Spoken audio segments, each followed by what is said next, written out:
Hey, it's Trev, it's Curse Bitten, and we're back today with another episode of How to Make Dungeon Synth, which is just kind of a fun little side project I do where I work through Reaper files for songs that I've made and just kind of explain my choices, just take it step by step, and from big picture to little picture, break down what was going through my head as I wrote it.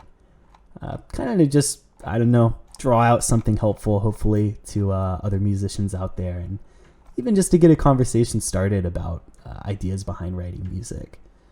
So I've got a new song out. This is the track that we're working on today, and here we'll even go on over to the Bandcamp page for it. So I'm really excited about this. It's this track here. It's titled "Drink Up Compatriots, We Ride at Dawn." And it's part of this compilation, Melkor's Dungeon You Meet in a Tavern. So my friend Tristan Elavalon and I started this server to talk about Dungeon Synth and music and things like that I guess a little while ago now. And it's been so much fun. We've made a ton of really wonderful, talented friends off of it. And early on, we had this idea of coming together to make some sort of compilation and releasing it, trying to release tapes for it and doing some sort of charity with it. We ended up deciding on this idea of using a prompt or a theme to tie everything together. So that theme was You Meet in a Tavern, and that's really all we had to go off of to make things kind of stick together, and it went really well. So we all wrote these tracks. And there were a few delays here and there, but things have really come together lately. The fantastic Where Gnome Records, I'm sure plenty of people are familiar with them. They've been working with us to put out this physical release, as well as putting it digital on their Bandcamp. This is wheregnomerecords.bandcamp.com. And we kind of came together and decided that the charity we want to work with is International Red Cross. So all of the profits from this release are going to go straight to them to help provide relief for the war in Ukraine right now, which is really, really cool and just amazing to me to be part of something like that. So you can see here, it's a ton of tracks from a ton of wonderful musicians. We got 13 of them. There's myself, Tristan, plenty of people that have been on the podcast, plenty of people that will be on soon. Even Erang threw a track in, which is so cool. If you're watching this right as this comes out, you can snag tapes for sure. Pre-orders are up throughout March, and then looks like right here 6 to 8 week turnaround, something like that. So you can go ahead and dive in. If you're watching this in the future, if it's 2030, and I don't know, you're wondering how we made Dungeon Synth back in the day, maybe it's too late to hop on this, but so just kind of some general context. This is what we're working with right now, and this is my track here. I'm not going to play the full thing. I'll play the sections as we talk about them, but if you want to listen to it, head on over to Where Gnome Records. Maybe think about buying it. The money's going to charity. It's going to something really cool. All right, that's enough of that. So here's the track. It's kind of separated into 3 distinct sections. We've got A section, B section, a little down section for B, and then a full C section. So we'll kind of work through it piecewise and just see what we can see. So I like the method of playing one section at a time, so we're going to do that. We're going to dive right into the A section here.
All right. Yeah, so that's the A section here. It's pretty busy. There's a ton of stuff going on. I think sensible place to start is with this kind of intro section, which I'm super happy with how it came out. So kind of just looking at this here. So we've got a little harp, and I'm running this through Decent Sampler, and then kind of the things within that and the things on Piano Book have been kind of a revelation for me lately. It's really exciting, something that I would suggest looking into. I've got this cool box harp from Dave, maybe it's Dave Howitt's. That could be off, but something like that. They have a lot of really high quality sampled instruments here. And that's this main melody. And then kind of complementing that, I have some strings, and these are from the Intimate Strings, that's it. Yeah, from Spitfire. That's one of their original packages. It does cost money, but I'm sure that, I don't know, you could accomplish the same or a similar sound with like the Spitfire Labs free strings package or BBC Orchestra or something like that. Yeah, so right off the bat, this is, I guess we'll look at the MIDI here. Yeah, kind of working through this slow thing. The core chord progression for this A and C section here is like, it's a C minor, it's 3 bars of C minor, and then I guess A flat major with kind of this, like, I don't know, Lydian sounding thing over it. And we can dive into that here. But yeah, so kind of just playing with the space around the different parts. I think that this sounds pretty cool. It's, I don't know, kind of cinematic, kind of interesting. I think the timbre of these two instruments, of these strings and the harp, is very different, and that kind of catches your ear, you know. That's exciting. One little thing, I guess we'll say that till we get in the full section, but it's worth noting this string is like very, I don't know, it's well recorded, it's very big and wide.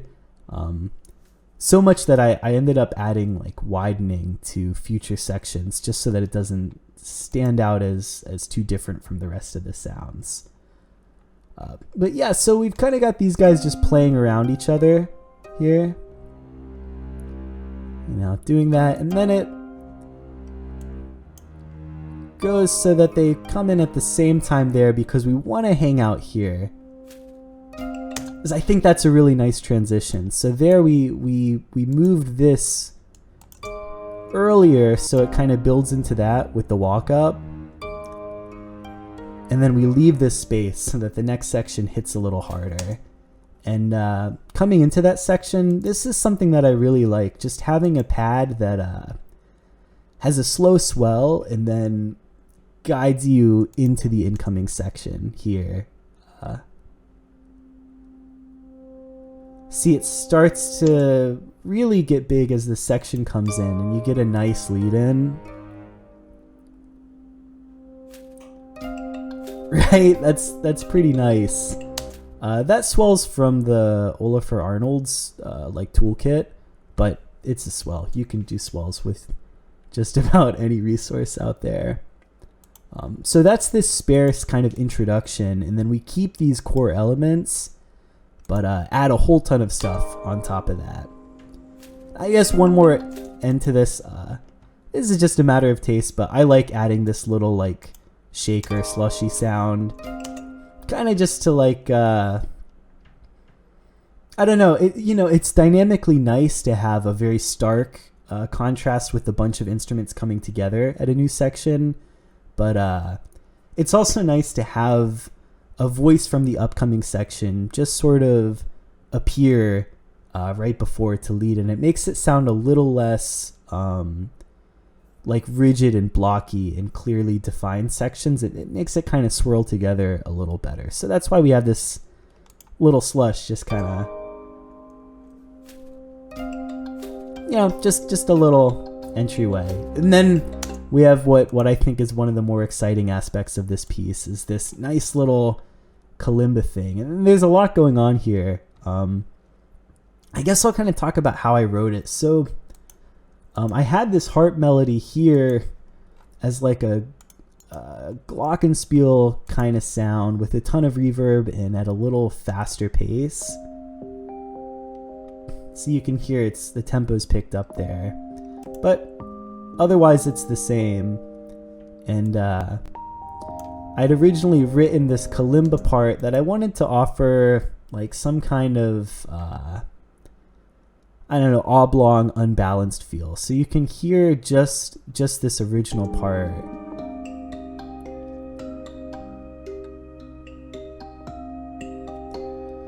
So what's going on here, you've got the glock rhythm, which again is the same as the harp rhythm, just overall a little faster.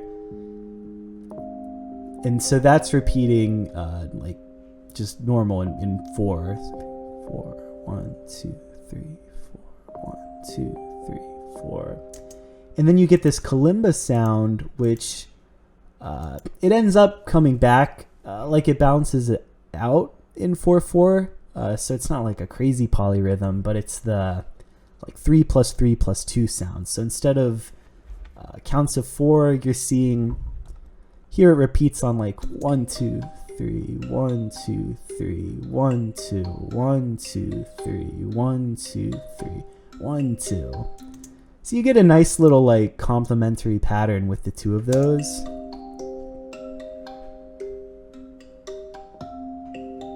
You know, like the accents with the beats are not really lining up, and it's nice.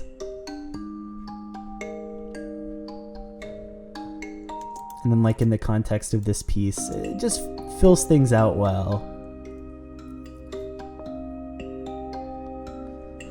So as I started working on this piece kind of centered around the harp, I really like these kalimba parts, but with the slower beats per minute, it just wasn't exciting enough. So this is how it would be if I just copied those over.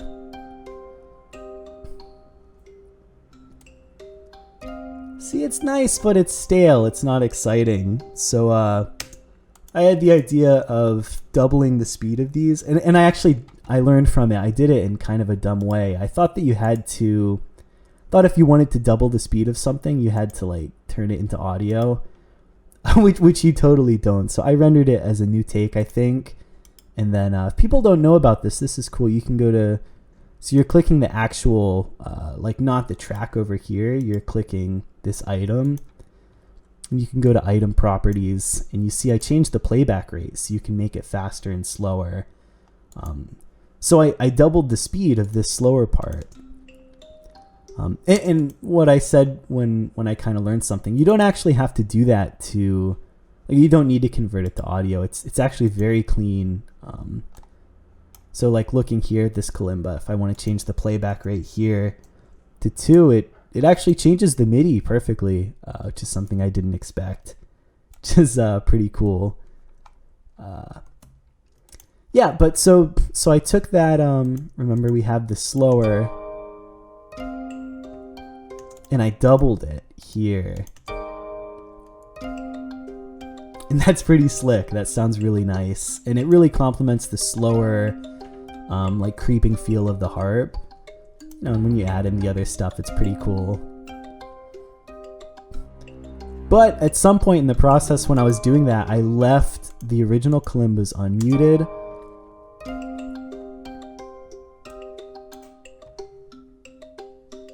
And I actually really like the way that they play around each other. I feel like they kind of fill the holes, and it's subtle, but they complement each other. And it does sound busy, but it's not tasteless, I think. So I just left them in. I thought that it was cool. It's the type of thing, I generally like to be really planned out with my music, but sometimes you just stumble into something so cool, you end up keeping it. Yes, you get a lot of cool, I don't know, counter melody, I guess, there. And now that 3 + 3 + 2 is twice as fast here. So this, you know, you can hear that 1, 2, 3, 1, 2, 3, 1, 2. You can hear, you know, but then you still have the slower 3 + 3 + 2 on this. That's 1, 2, 3, 1, 2, 1, 2, 3, 1, 2, 3, 1, 2. So you're flushed with rhythmic variety, and that's very exciting to me. And one interesting thing that kind of came about from doubling this lower part, we'll even show it in the Glock tab. So looking at this, with the way that the notes are written, the kalimba melody, it complements the chords of the glockenspiel melody of that main backing. So like here, these guys are 4 bars of C minor, or 3 bars of C minor, and then 1 bar of A flat major. So see, this is all C minor, and now the chord kalimba goes into A flat major. It harmonically makes sense, but when you double it, now for every 2 bars, so the first 2 bars of C minor,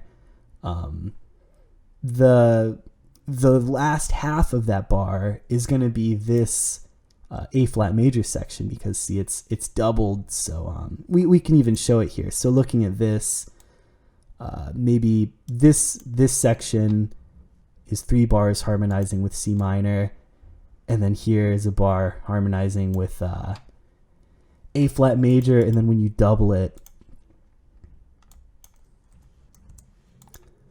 see now, while the backing part is still C minor, you have that little, what's now a half bar of A flat major. So at first I thought maybe that wouldn't work, but it adds a nice amount of tension, and with how slow and creeping that C minor, the 3 chords of C minor are, it's nice to have it feel natural and then tense up as the kalimba is outlining a different sort of harmony, and then relax again. And so listen for this, and we'll even solo these out as I click all the wrong things. So right now kalimba's doing C minor and the harp's doing C minor. Then we've got C minor, and then that's A flat major right there being outlined. And over the C minor, it's nice. It's something I remember watching a video on like jazz and soul music on soloing over it, and that's something that the person was saying, that like if you're playing over a C major, you don't just want to arpeggiate C major. You want the tension. You want to do like a quick lick of like a G7 over it to add that tension within the chord. And I think this kind of accomplishes that, and it keeps it from going stale, from being too long of hanging on one chord, because here, tension on the kalimba, and then we're back to the C minor, and that resolves really well. I think it's really nice.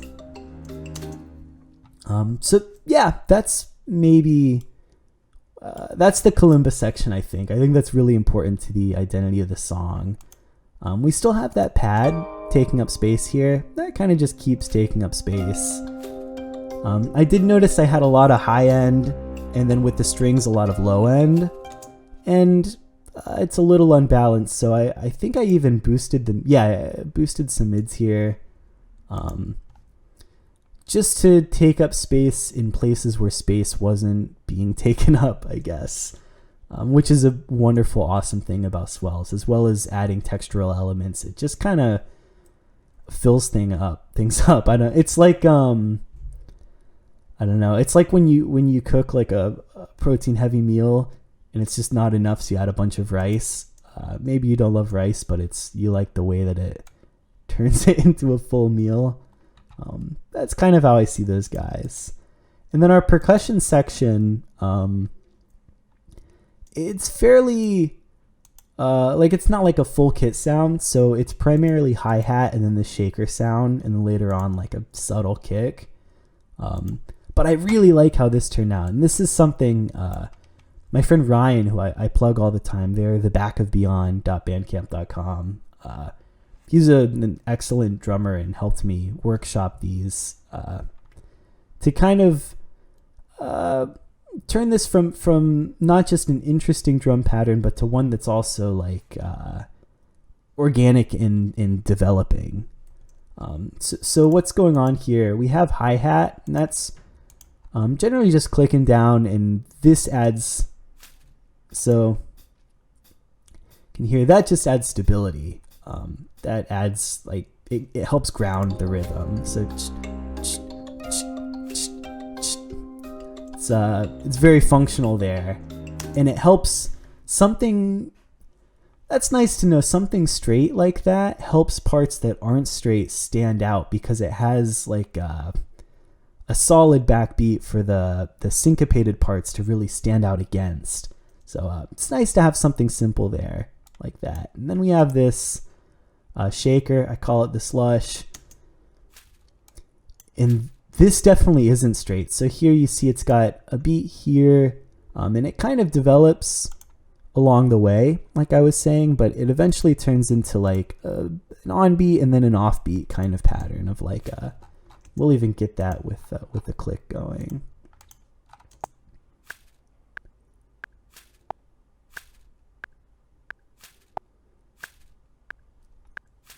See, that's just something a little exciting, but important to note, we don't start with that. We let that come out along the way. So here it's just on the 2.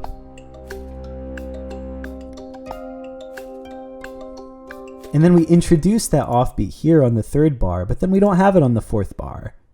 We just, we bring up the idea.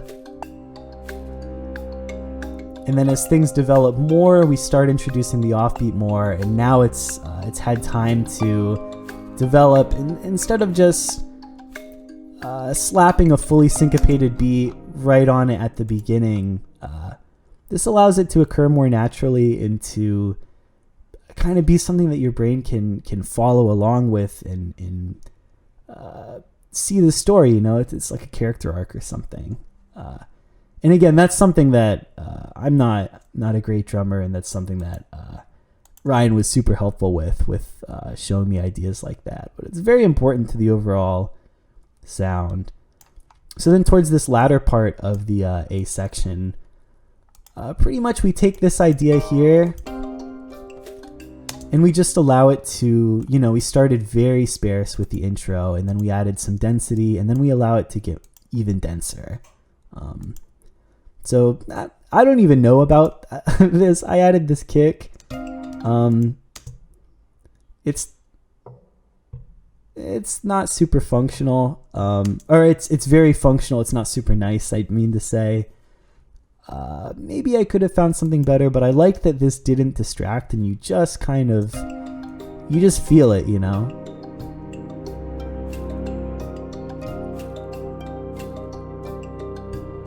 Just just something to add another layer as things increase. We also add this big swell here, again from the Olafur Arnolds pack.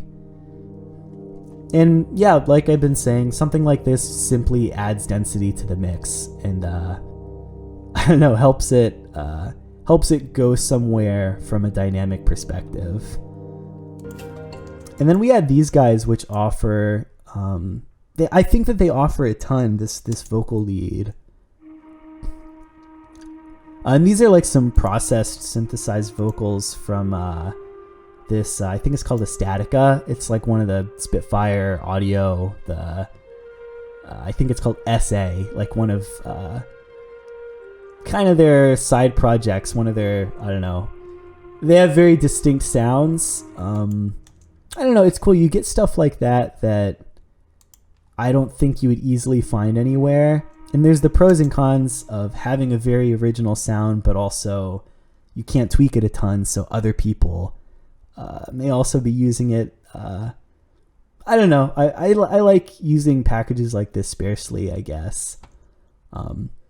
If you didn't want to buy this, of course, and you wanted this type of sound, there's plenty of like vocalish synthesizer sounds that would fit the bill. But functionally what this doing, it's adding timbre that's really different from what we've heard so far. It's frequencies that aren't really represented, and it's scratchy, it's synthesized, it contrasts with all these more acoustic elements. To me, it helps it like stay more definitively within the genre of dungeon synth, which is something I kind of have trouble doing sometimes. But it does it in an original way, which is nice. And then it adds some sort of simple counter melody here.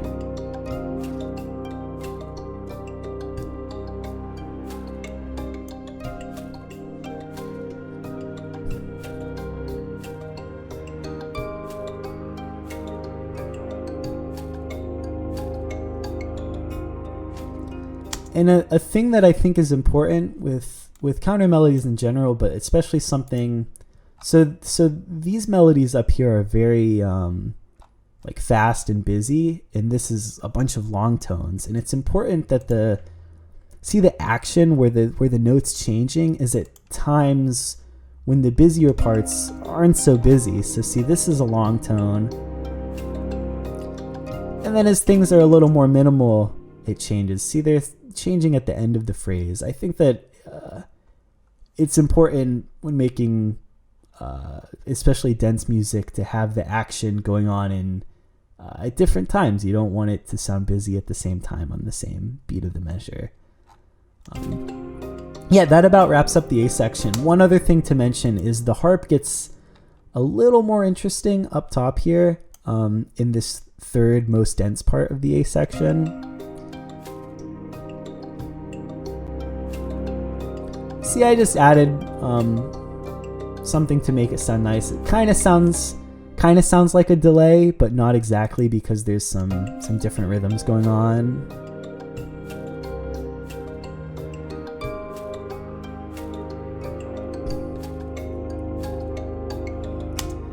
Yeah, and I'd say that about does it for the A section here. Yeah, I feel like that was a pretty... maybe towards the end we can get... I feel like the last video I made was a little too top heavy with the theory. I think that we can talk about... There's some interesting stuff that I think is in the chord progression. We can maybe get towards that at the end of the video. But yeah, let's dive into this B section here. So kind of the idea going into this was to... we've started small with the intro and built, and now we want to step back and have a big dynamic change in the other direction.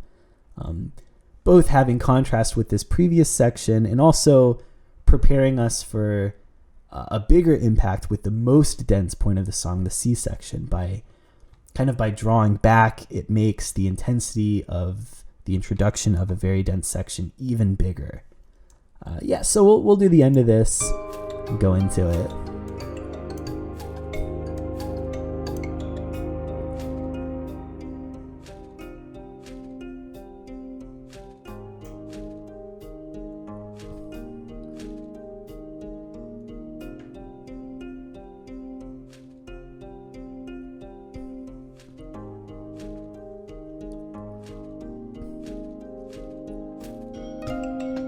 All right, so it's just 3 tracks, but I'm so satisfied with how that turned out. There's a couple things going on worth getting into. One is that while the timbre of this kind of main central instrument, we keep this harp at the center, we're allowing something different to take place rhythmically. So I mentioned up here, the harp section is it's separated into 4, 4, 1, 2, 3, 4, 1, 2, 3, 4. Whereas here, where the harp is now doing a 3 plus 3 plus 2. So 2, 3, 1, 2, 3, 1, 2, 1, 2, 3, 1, 2, 3, 1, 2. And I think that's nice. I think changing the rhythm like that allows you to keep the timbre the same, like have the same central instrument, which helps the song's identity stay the same, but still make it spicy, still make it interesting and surprising as the listener hears it, and it makes this section distinct. I like it. Writing this part, I was kind of thinking of this here especially. I was kind of thinking of it like a guitar, because this had been pretty tight, focused on like arpeggios and very intentional flavor notes. Whereas especially with so few instruments, I wanted something like more open and airy and spacious. And I kind of thought about how a lot of guitar parts, especially in settings with fewer instruments, when you can get away with it, will do. It's kind of a cheesy gimmick a lot of the time, like keeping a couple open strings and just moving the lowest string or something like that. Yeah, it's something I don't usually love, but it felt really necessary here to get like an open and airy and a little more ambiguous sound. So you can see here the top notes are staying the same, right?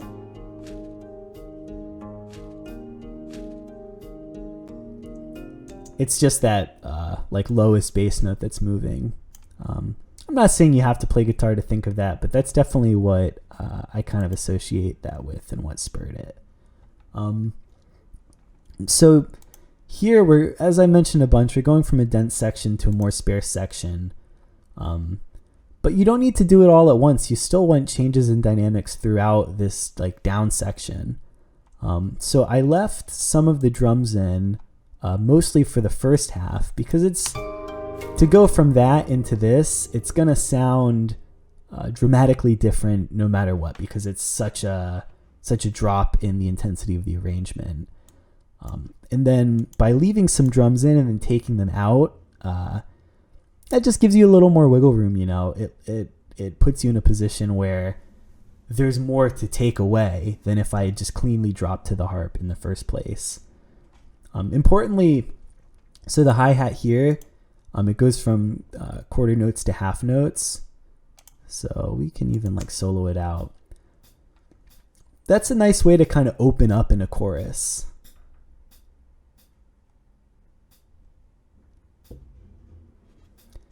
It's something that's like maybe felt a little more than heard, but it's just a nice way, kind of like I'd said before, to solidify that this section is different from the one before it, while keeping things like timbre and maybe overall identity still consistent.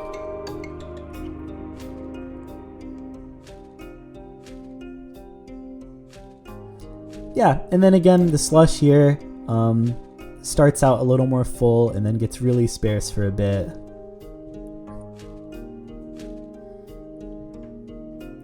And even the harp loses some notes.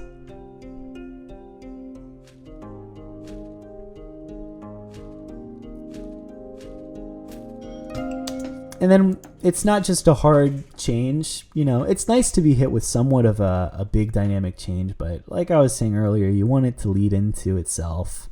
So we have the slush kind of building in intensity here, as well as the swell, again, like earlier, starts in this section. So it's a big impact there. Yeah, I really do like, along with the percussion, the harp piece losing some notes here. You know, it's a little busier.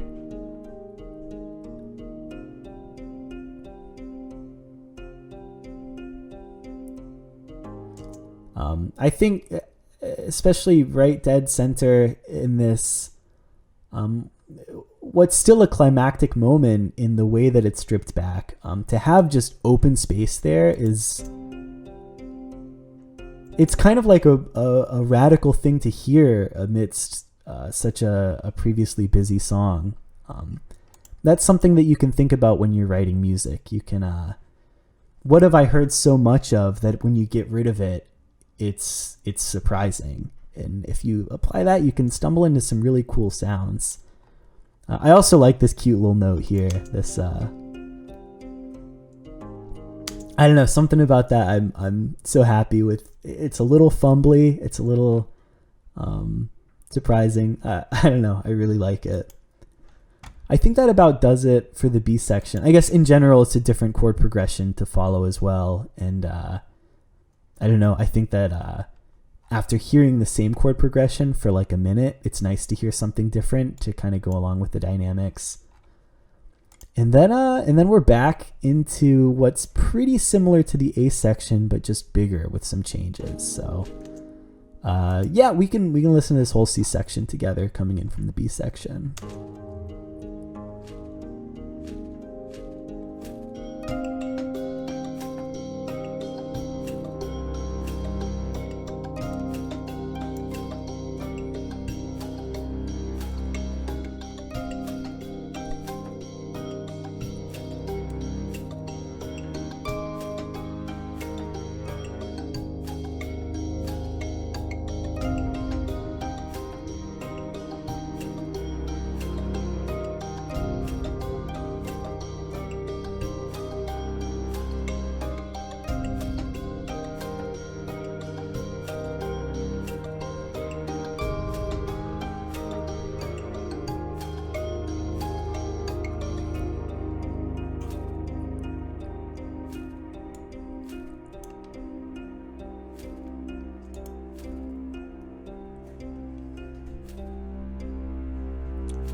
Nice. That's such a fun ending.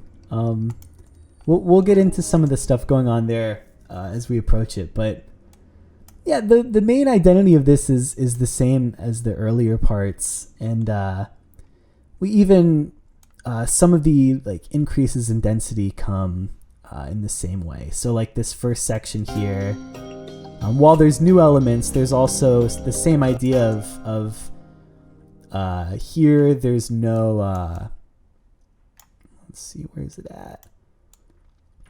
Like there's none of that like vocal thing that I was doing, that really processed vocal. So it's familiar and still a step up in intensity as we add it in. It's a nice timbre that we've already heard. Although this time, like, we do have the kick throughout the whole thing. I think that at this point it was necessary to keep the kick going on.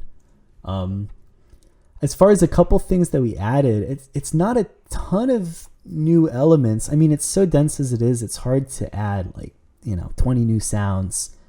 But what we did add, it's pretty impactful, you could say. So really comes down to these three tracks are the big identifiers. There's also a few mixing things that have changed, but just in small ways. So I love this guy, this clang. That's what I call it. It's from the cinematic percussion. It's the metal hits, and I don't know, they're cool. They're very cinematic.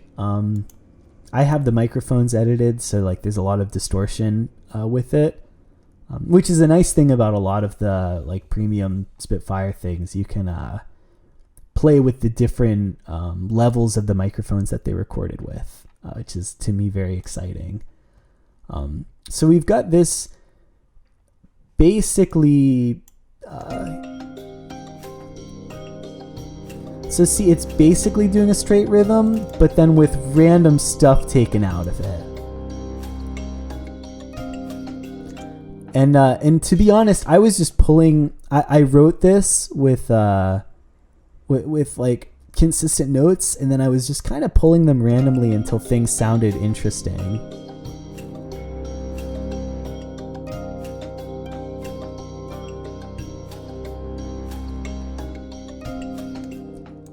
But it's nice. Instead of just having like all of the beats doing that, it's like adds to the chaos when you just pull one out all of a sudden. And I think that that's interesting. So this is a huge shift in timbre. It's something very different than what we've had.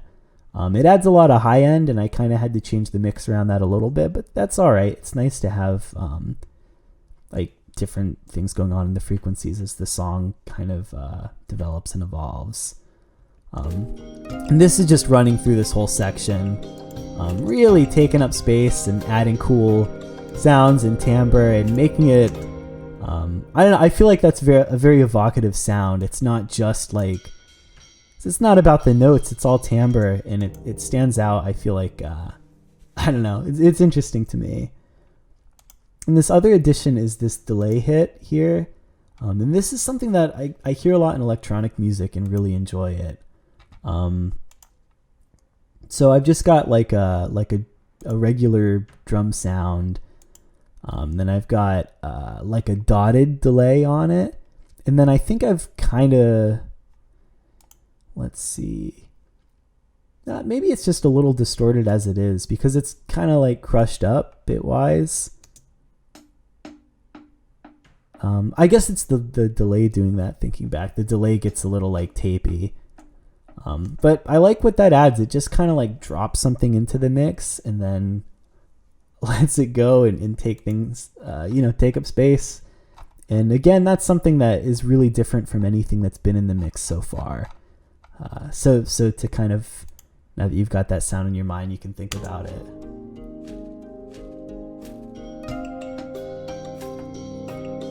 It's nice, right? It fills in some holes rhythmically.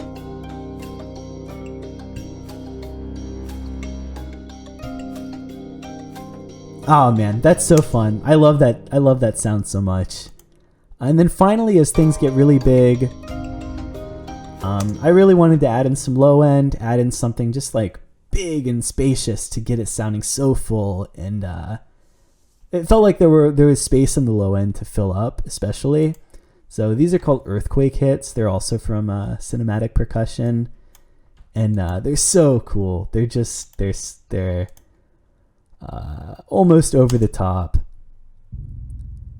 with what it does there. And again, I've kind of pumped the distorted mic a little bit.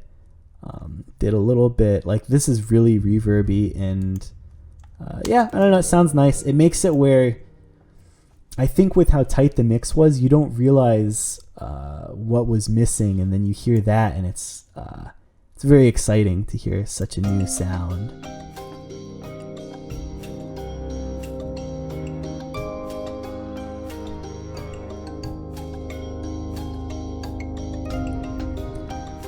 So I think kind of a lesson that comes together with all of this as people are writing music is, and it's something that I mentioned earlier, rhythmically, but it works timbre-wise as well. Think of what was in the song previously, and think of what was really missing, and then that's something that you can add without distracting from what's already there. You know, I don't think that really any of these percussive elements are really taking away from what we've heard, not in any significant way. And I think that that's what makes adding them so exciting, because it's all new without messing up anything old. And that's very, I don't know, that's cool to me. That's very exciting.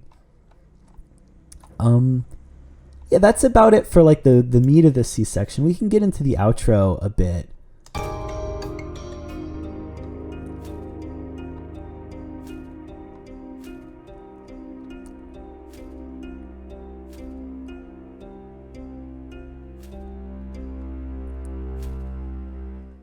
A couple things going on here. This, I believe it's like a ritardando with the harp here.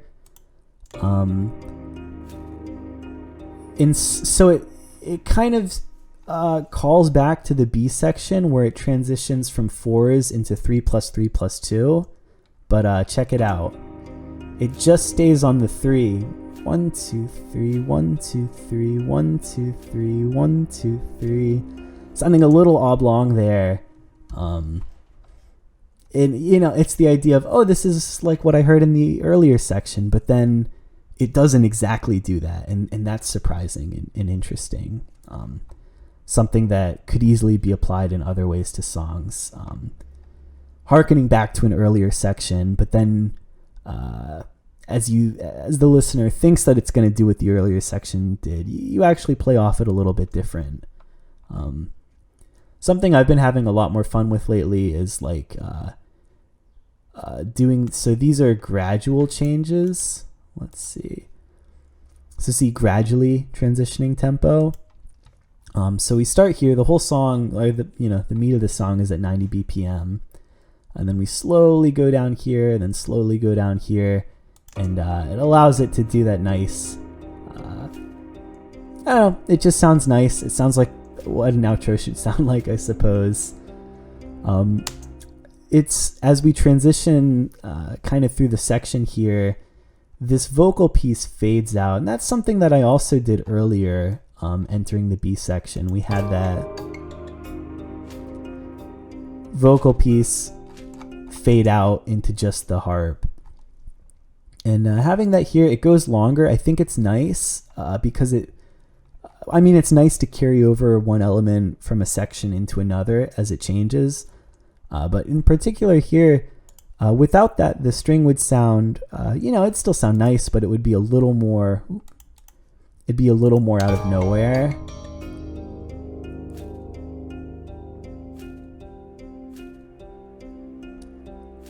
Whereas with the vocal lead, as the vocal lead fades out, just using like a volume envelope, we get through a dynamic envelope, we get strings fading in.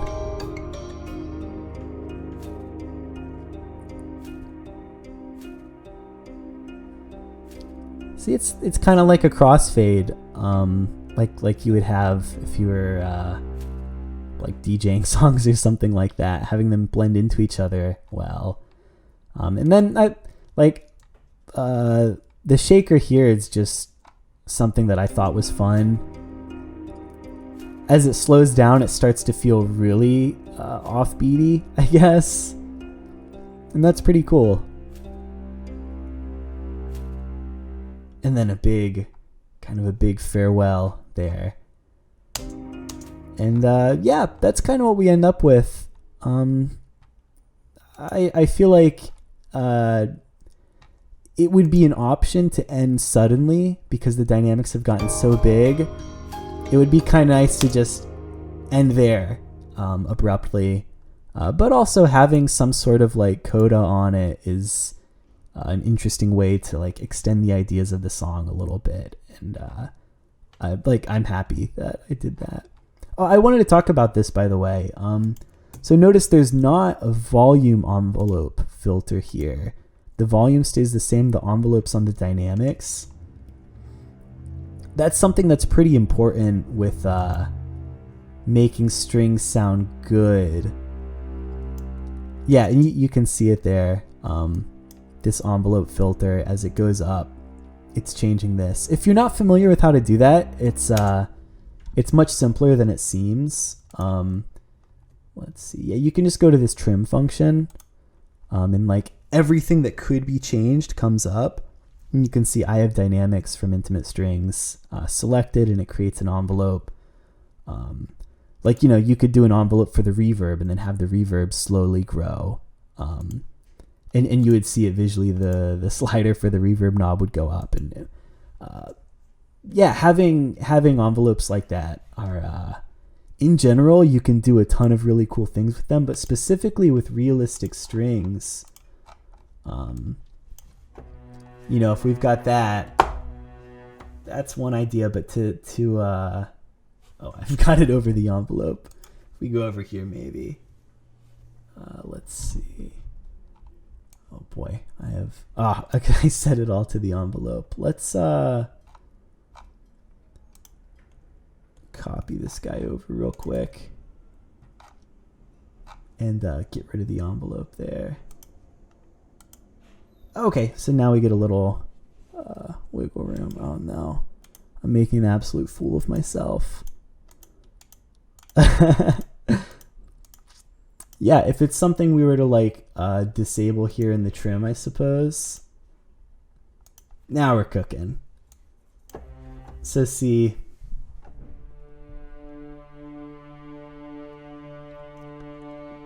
this is the expression that's being changed. So you know, it's like a light note versus like something big and heavy. It's not just volume. If you're to change the volume with it, it's a different sound.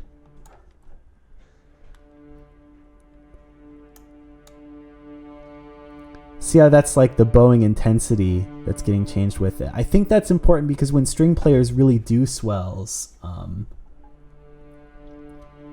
they're changing intensity as they change the volume. It's not just like an up-down switch on volume. I don't know, maybe too much time spent on this at this point, but yeah, something that I think is important to getting a good sound there. So a couple miscellaneous things that I wanted to get into. Let's see, I kind of want to go back to width. Width is really interesting and something that I've been studying up on a bit lately. So I mentioned like this string sound here is really wide.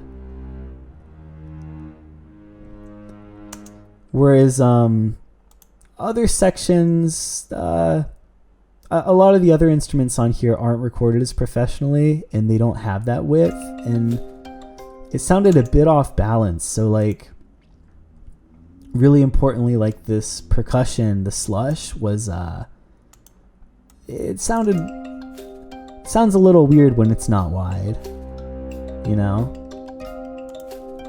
Adding a little width.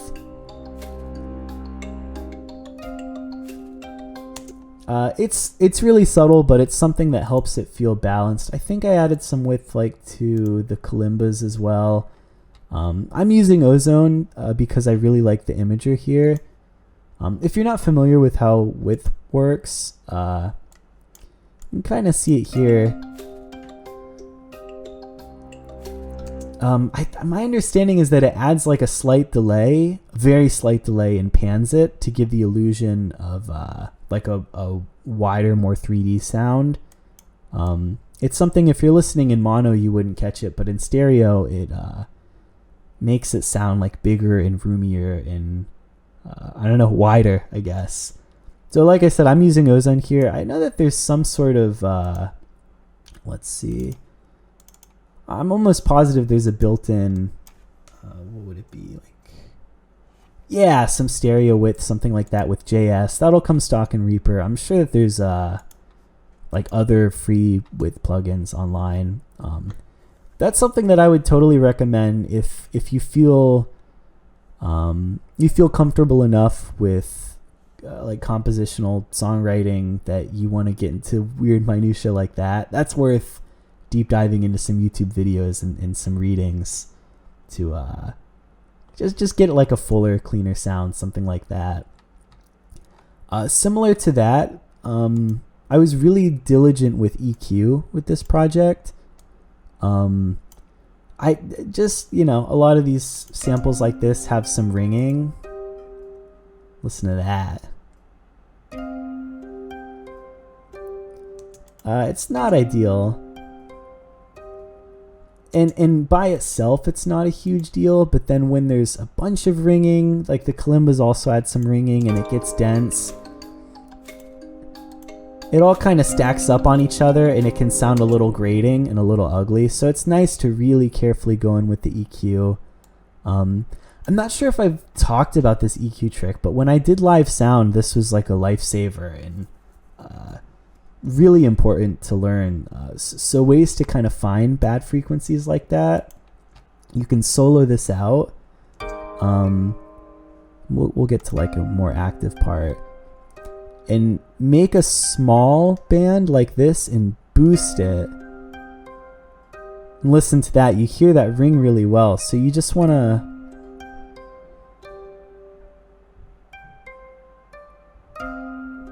slowly go through until you find, by boosting it, you can hear what sounds bad, and then you can go and bring it down. And I don't know. That's like a lifesaver, especially if you're using like free or just less professionally recorded sounds. You're likely to get some ringing, and again, it's a bit of minutia, but it all adds up. And if you do that to every instrument, you get so much cleaner of a mix. I find a ton of value in that. Yeah, I guess one other thing I was kind of thinking about getting into, I mentioned I didn't want to get too deep in the theory. I do want to say, like, thinking modally when trying to write something interesting, you can get a ton of cool sounds from, and I've been having so much fun writing in Lydian lately, or even just taking some Lydian flair, which this is clearly, it's just in C minor and Aeolian, but we kind of bring in some Lydian flair as we go over the 4-chord here, this A flat major. Let's get the piano cooking. Also, when I say 4-chord, we're soloed. When I say 4-chord, I come from like a live music background, so I generally stick to the Nashville number system. If there's any confusion there, the way that works, you always refer your Roman numerals to the relative major. So even though this is clearly in C minor, you would say that C minor is the 6, not the 1. I've realized in the past, I'll be in a minor key and say something like that, and I imagine that's a little confusing. Yeah, so we're going over the C minor, the 6 here. And this is, there's like some that's super quiet. That's no fun. There's some flavor stuff going on, but generally sticking to C minor.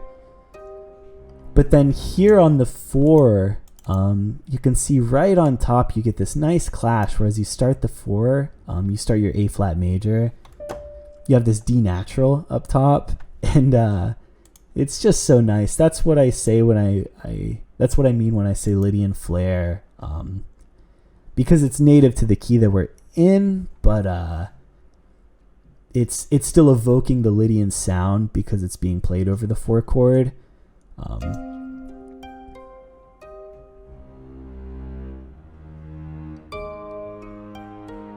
Yeah, I don't know, just something that I like, something to think about.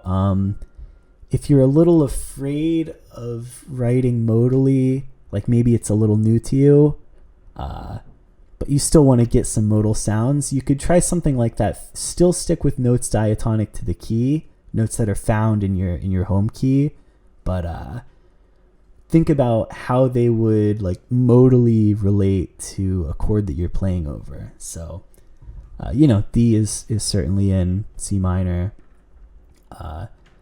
but by playing it over the A flat major, it gets like, it evokes that Lydian sound. I don't know why the piano's so quiet. That's no fun. But you get that, and it's just so nice. Especially the over a 4 chord to do. So if you're a little unfamiliar, what's unique to Lydian is that it's a major scale, but with the raised fourth. So instead of a perfect 4,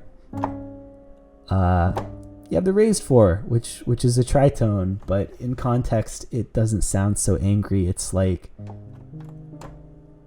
just like spacey and interesting and a little unsettling, and the way that it resolves to the 3 in particular is really nice to me. Yeah, I don't know, I'm going on a bit of a tangent. I guess the intention to bring all this up is to say, one, don't be afraid of modes. Modal writing is really great, especially if you want to get some sort of like medieval-y, Renaissance-y sound that people associate with fantasy stuff and dungeon synth and all that fun stuff. Modes are really important. But also, if you struggle like writing chord harmony that resolves in a way that still feels modal, that's a bit daunting. You can just play around with like what makes modes unique, but then use that within the key that you're in, and it's not so stark, and you can get some pretty cool things.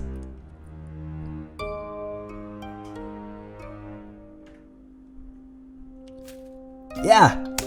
All right. I think I've talked for quite a while here. Had a super good time. All right. So again, this is for a really cool charity compilation that I did with a ton of friends and wonderful musicians. So maybe go to wheregnomerecords.bandcamp.com and check it out. All right. Thanks so much, everyone. Take care. Get out of here.